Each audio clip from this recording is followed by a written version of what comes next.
Hey everybody, how's everybody doing? Pandy here of Pandy's Hair Candy and more. It's been a minute. I've been away, y'all, but I'm back. How's everybody doing? It is Monday, July 22nd, 2019. I have been away, y'all. I've been away. I've been here, but I've been away. I've been a little under the weather. So I've been just kind of trying to rest and take it easy, trying to get my strength and health back in order. So I've kind of dropped the ball with my reviews and coming onto my channel and getting content out to you guys. Um, but I'm back and I'm working towards getting back on track, getting back focused. And I'm here to catch up with you guys today on Queen Sugar. Okay, now the latest episode was season 4, of course, episode 5, and it was titled Face Speckled. Now, the episode began with us seeing Remy and Hollywood meeting up in Auntie Vi's. Oh, God, y'all. I'm sorry, my face is all oily.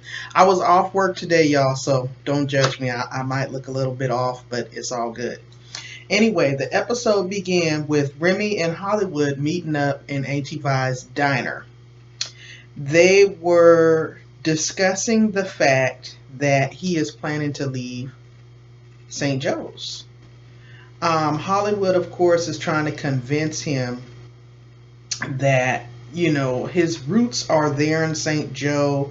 He shouldn't leave. And Remy goes on to tell him, actually, my roots are not here. This is where my wife's roots are. And honestly, it's time for me to move on. I thought Charley was going to be the one, and then that didn't work out. And then I got caught up with Nova, and that just turned things upside down. So he's really just sharing that, it's time for him to move on. He's ready to go, Basically, that's where that scene starts off.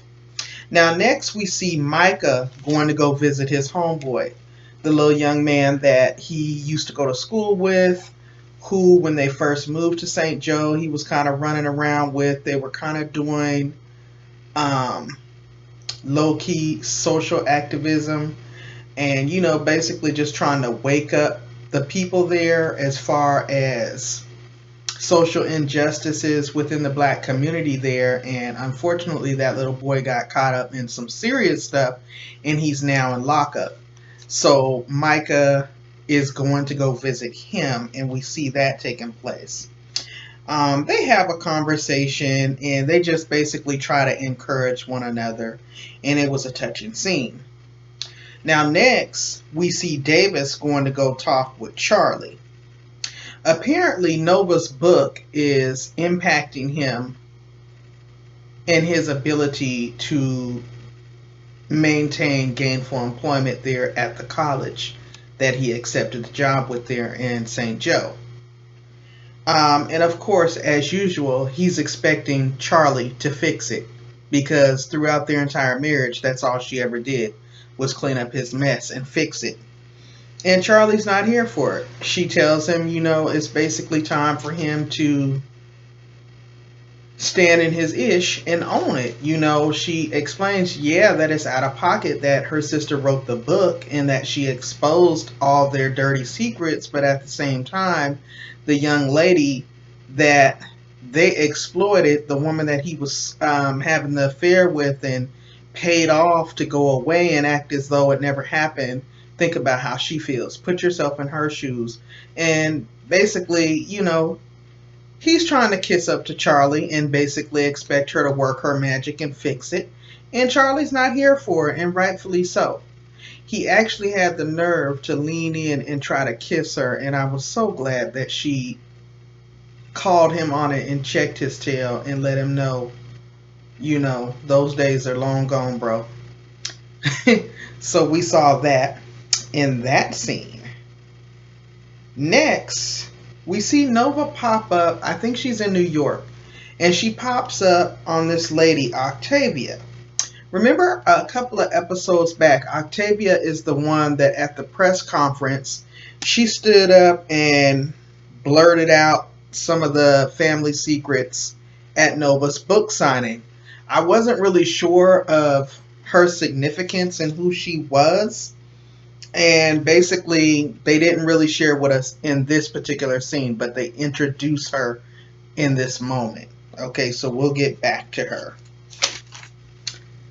Next, we see Ralph Angel, and I cannot remember that young lady's name. Beautiful, melanated sister, short, natural hairdo, nice petite figure. They're out on what appears to be a beautiful, romantic picnic first date without the kids type of deal. They got the picnic basket in tow. They're strolling through the streets on a beautiful, bright, sunny day. And Ralph Angel even surprises her with a bouquet of flowers. It was a very romantic scene, and it was a very nice turn of events to see Ralph Angel finally, with some level of normalcy, getting away from the Darla foolishness, getting away from the Nova foolishness, getting off that dang on farm for a change, because he always on a darn farm. So to see him out with the young lady, without Blue, without Darla, without everybody, and just man and woman and having a date and looking like he was really enjoying himself was a good look. It was very romantic. They sat down with their picnic basket, and they had some small light conversation, and they even began to share a first kiss. And right in the middle of that long first kiss, his cell phone rings. And of course, it was Blue's school. Now, I'm sorry, I'm jumping ahead. Prior to Blue's school calling, after the kiss, they flash to Blue's school, and Blue is outside on the playground having a conversation with another child. They playing on the playground, they sliding on the slide and whatnot, and the little boy says something to Blue. They're having a conversation, and this kid decides he gonna let him know that his mama and his auntie told him that he ain't got no daddy. He ain't got no real daddy, which was bound to happen courtesy of Nova's tell-all book. Okay? Just really makes you want to slap Nova. You know what I mean? Because, look at all the fallout. Just look at all the fallout from her deciding to do this book. It's affecting Charlie. It's affecting Davis. It's affecting Ralph Angel. It's affecting Auntie Vi. It's affecting everyone. And it makes you want to slap her, right? But I digress. So then we get the call during the kiss on the romantic date from the school. Not sure if the call came in from the school or if it came in from Darla, but nevertheless, their beautiful date gets interrupted with a phone call regarding Blue having an issue at school. Okay, they were enjoying each other's company. It was a beautiful thing, and it got interrupted with that foolishness. Next, we see Davis, like I said, busy trying to kiss up to Charlie and actually try to lean in and kiss her. I already told y'all that, and she wasn't here for it. Next, we see Vi and Hollywood packing up. I guess they were catering for like a funeral / repast type of event. And, Hollywood, always upbeat, was just reassuring her that, we're going to get a lot of business like this. And Vi just wasn't her usual spunky self. And he asked her, baby, what's wrong with you? And she's still distraught about Jimmy Dale resurfacing. The shame and the fear and all of those emotions have come back over her. And I think she feels as though she's going to lose Hollywood. She doesn't realize that Hollywood is a real one. And he's there for a long haul. And, she's just shook. Jimmy Dale, I don't know what he did to her, but he has her totally shook. And, you know, she's just trying to confirm that he's going to be there no matter what. Now, I am hoping that Auntie Vi just doesn't have some crazy, deep, dark secret that is going to throw Hollywood in the other direction and make him, you know, or just be too much for him that he has to go. Because I love him for her. Um, Next, we see they're over at Darla's house. Darla walks in, Blue runs off to the room, and 2 seconds later, Ralph Angel busts through the door like, I got here as quick as I could. Darla is pissed, okay? She's pissed. She's automatically thinking and assuming this has something to do with Nova's book, okay? Now, back at Charley and Romero's clinic, Charley walks in to the clinic. She has this look of pride and fulfillment on her. She's just pleased. She's happy that they're doing something for the community. They're giving back. People are actually receiving the health care that they've been too scared as migrant workers there in Louisiana to actually step out and go get the health care that they needed. So, you know, she's walking in and she's basking in that. And 2 minutes later, we got ICE agents busting through the door. It's a raid. They tell her that it was an anonymous tip that they were housing illegal aliens. They are separating parents from their children. People are getting locked up left and right. And it was chaos. It was sad and it was chaotic. It was scary. It was just nuts. They even asked Romero for his documentation. And of course, Charley tried to step in and intervene. The officer asked her if she wanted to be arrested for interfering. And, you know, he was like, it's okay, Charley, I'm used to this. He showed his documentation. And of course, he wasn't detained, but a lot of good, innocent people were. And unfortunately, that's what we're dealing with here in the United States of America right now. Sure, there probably are some undocumented illegal immigrants here in this country illegally.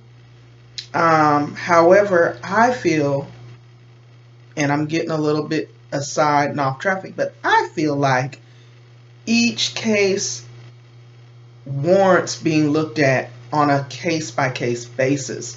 A lot of times those people are fleeing from violence. They're fleeing from, you know, being up under drug cartel, just, you know, children, their daughters, young girls being raped, kidnapped, and it's just all kind of scenarios. I just can't, in my mind, see, oh, well, you know, I'm just going to take my chance and flee to the United States just because. I mean, there's always a reason. So I find it very touching that they are intertwining real life situations into the series. I enjoy that about this show. So that was just a sidebar note. That takes place. The clinic gets raided. Charley, of course, tries to talk to one of the head ICE agents. She figures automatically that it was one of the Landrys who contacted them and made the anonymous complaint. The agent informs her that when you protested and stopped that jail from coming into St. Joe, honey, you made more enemies than you can think of. Why would the Landrys contact ICE and have a raid on land that not only affects your land but affects their land as well? So he basically informed her it wasn't them in a not so direct way. Micah's done behind is sitting up getting drunk with his friend and getting tattooed. I guess he was inspired because when he went to go visit his homeboy in lockup, he saw the little young man had a tattoo, so he done went and got with his little friends and got loaded and was getting a tattoo. Micah is just all over the place this season. I don't know what's going on with him. I guess he's trying to find himself. He got the little dreads and the little facial hair, and he's just really, I mean, me being a mother of two young men, he's trying to find himself. And I pray it all works out in the end for him, because he's something else. Now, back at Darla's, she's mad that Ralph Angel doesn't share her level of outrage in regards to Blue's situation. Um, like I said, she's pissed. She's automatically assuming that it has something to do with Nova. And Ralph Angel shares with her that he's just as pissed, but at the same time, he's more concerned with Blue. And, the impact this is going to have on him. He's not worried about her. He's not worried about Nova. He's not thinking about any of that. He's trying to worry about how he can console this young man. How he can console this young man's heart in his hurt and his pain in this situation. Okay, next, they get back to the lady, Octavia. Turns out she was a former professor of Nova's, basically the one who turned her out to the lesbian lifestyle, apparently back in her college days. Turns out that she basically made the scene at Nova's book signing because Nova vaguely mentioned her in her tell-all book. Apparently she thought she should have had more mention. Ciao. They began then making out on the spot. It was very awkward. I don't get it, but it is what it is. Okay? Charley meets with the former councilwoman, the one who stepped down. I think it's Councilwoman Rodriguez. I can't remember. I could be wrong. But she meets with her to see what her options are, and she learns that she has less than 6 months to stop the Landrys from moving forward with the highway coming through St. Joe and St. Thomas.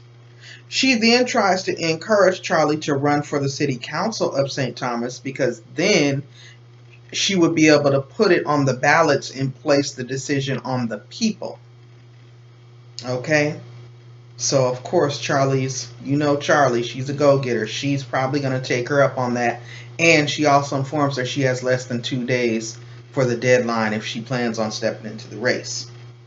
The next morning, Charley finds Micah in his room, hungover, and she thinks he's hurt because she sees the bandage on his arm, but she discovers that he's gotten a tattoo.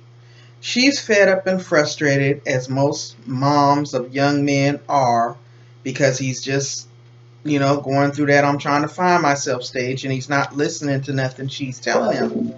She's she's pissed. She walks out. Next, they show Vi and Hollywood. They're getting ready to go to bed that evening. Their relationship is being really strained. Hollywood, of course, is loving as usual, tries to console Vi in the bed, and Vi's just sitting up with this shook look on her face like she cannot get past whatever Jimmy Dale is holding over her head. Okay? We also then see Ralph Angel having to have the dreaded conversation with Blue. He explains to Blue that they're connected by heart and soul. They're not biologically connected, but they're connected by their heartbeat, by their soul, by the way he thinks, by everything they do and share. And he just, y'all, I couldn't hold back my tears during that scene. It was so loving. And Darla is just ridiculous because she doesn't realize how fortunate she is to have a Ralph Angel in her life, and to have a Ralph Angel in her life that is willing to step up and be a father to Blue the way he is and has done from day one. And of course, y'all, that is where this episode of Queen Sugar has ended. So the next episode will be on Wednesday night. I am going to be reviewing it, and I'm going to try to make it my business to get these reviews out at least by the end of the week, within the same week that they come on. I know I've been saying that, y'all, but I've had a lot of ups and downs going on. And This most recent one had me a little bit knocked out of the box because I was sick and in the hospital sick. So bear with me. But yeah, I'm Pandy of Pandy's Hair, Candy, and More. Over here, we talk about hair, we talk about wigs, we talk about natural hair, some makeup, some home improvement, some lifestyle, some family, just whatever. And I also do random TV show reviews. So if this is your first time stopping by the channel, welcome. If you are a returning subscriber, welcome back. You already know what it is. Thank you so much, and please take a moment to like the video on your way in or on your way out, and please take a moment to subscribe. It's free, it doesn't cost you anything, and it helps me out greatly as I am a newer YouTuber and I am trying to build my channel. So please take a moment to subscribe. It is free 99. It doesn't cost you anything. And until next time, y'all, I will holler. Bye.